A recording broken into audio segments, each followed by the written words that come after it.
राजस्थान के रेगिस्तान के बीच एक गांव है, कुलधरा, जो पहले समृद्धि और शांति की मिसाल था। लेकिन एक रात यहाँ के सैकड़ों लोग अपने घर और जिंदगी छोड़कर हमेशा के लिए गायब हो गए। कहते हैं जाने से पहले उन्होंने गांव को एक श्राप दिया जो आज तक जिंदा है। वीरान खंडहर, अजीब आवाजें और अनसुलझे राज। कुलधरा का सच क्या है?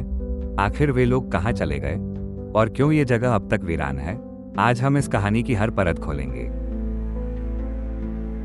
अगर आप ऐसी कहानियां सुनना पसंद करते हैं जो रहस्यमयी हो, डर और उत्सुकता से भरी हो, तो इंसलझा का हिस्सा बन जाइए। यहाँ हम आपको ऐसी दास्तानों में ले जाएंगे जो आपके मन को झकझोरेगी और सोचने पर मजबूर करेगी। हर हफ्ते एक नई कहानी के लिए चैनल को सब्सक्राइब करें और नोटिफिकेशन जरूर ऑन करें ताकि कोई भी कहानी छूट ना जाए।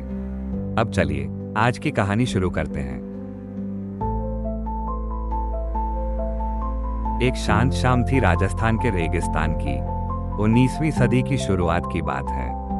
थार की सुनहरी रेत ढलती धूप में चमक रही थी और कुलधरा गांव, जो कभी चहल पहल से भरा रहता था, रात की तैयारी कर रहा था।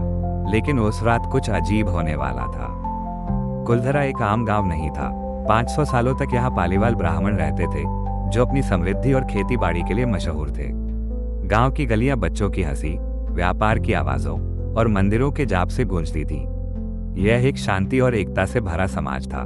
लेकिन सब कुछ बदल गया जब सलीम सिंह, जैसलमेर का लालची और जालिम दीवान, उनकी जिंदगी में घुस आया। सलीम सिंह कोई आम शासक नहीं था। उसका नाम पूरे क्षेत्र में डर और नफरत के साथ लिया जाता था। लालच, निर्दयता और ताकत की भूख से भरा वह अपने लोगों से भारी कर यानी टैक्स वसूलता था। लेकिन उसका जुल्म सिर्फ पैसे तक सीमित नहीं था। एक दिन जब वो कुलधरा में अपने दौरे पर आया, उसकी नजर गांव के मुखिया की बेटी पर पड़ी। वो बहुत ही खूबसूरत थी और अपने अहंकार में सलीम सिंह ने फैसला किया कि वो उसे अपनी दुल्हन बनाएगा। उसने एक संदेश भिजवाया, मुझे वो लड़की दे दो वरना सजा के लिए तैयार हो जाओ। ये संदेश कुलधरा में आग की तरह फैल गया। गांव वालों को इस बात ने हिला दिया। पाली वालों के लिए उनका सम्मान सबसे बढ़कर था, लेकिन वे एक ऐसे शासक के सामने अपनी इज्जत कैसे बचाते? कई दिनों तक वे गुप्त रूप से चर्चा करते रहे।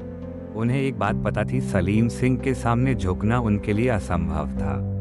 फिर गांव के बुजुर्गों ने एक ऐसा निर्णय लिया जो कुलधरा की तकदीर बदल देने वाला था। एक अंधेरी रात कुलधरा के लोग अपना सामान लेकर, अपने परिवारों को साथ लेकर एक एक कर अपने घर छोड़कर चले गए। लेकिन जाने से पहले उन्होंने जमीन पर एक श्राप दिया।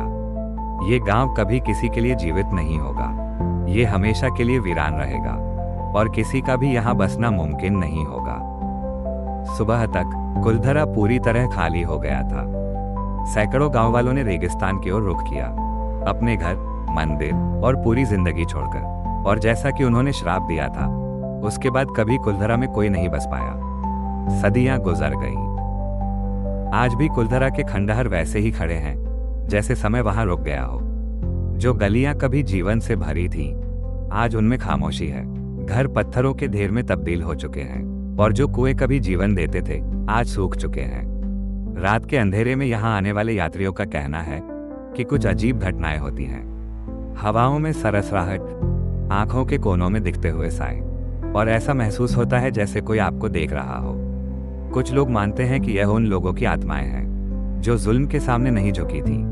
कुछ लोग कहते हैं कि यह श्राप है जिसने इस जमीन को हमेशा के लिए वीरान बना दिया है।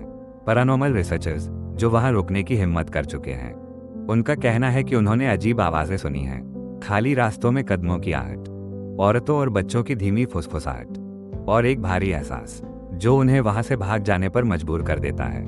लेकिन कुलधरा की कहानी का सबसे डरावना हिस्सा यह है, पालीवाल कहाँ गए? आज तक कोई नहीं जानता कि उनका क्या हुआ। क्या उन्होंने रेगिस्तान के किसी और हिस्से में शरण ली या वे समय के साथ खो गए? जो हम जानते हैं वो ये है कि कुलधरा उनकी अंतिम भावनाओं का गवाह है। तो अगर आप कभी राजस्थान में कुलधरा के खंडहरों के बीच खड़े हो और सूरज ढलता हुआ देखें, तो याद रखिए, ये सिर्फ एक वीरान गांव नहीं है। यह उन आत्माओं का गवाह है जो सम्मान को जीवन से अधिक मानते थे। लेकिन एक बात ध्यान रखिए, अगर आप ज्यादा देर तक यहाँ रुकते हैं तो हो सकता है आपको उनकी गर्व भरी फुसफुसाहट सुनाई देने लगे।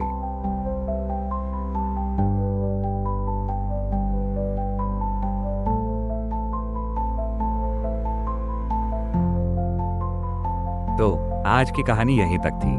अगर आपको ये कहानी पसंद आई हो तो हमारे चैनल को लाइक और सब्सक्राइब जरूर करें। अपने दोस्तों के साथ भी शेयर करें ताकि यह कहानी और ज्यादा लोगों तक पहुंच सके। और हाँ, अपने विचार हमारे कमेंट सेक्शन में जरूर बताइए, क्योंकि हमें आपके फीडबैक का इंतजार रहता है।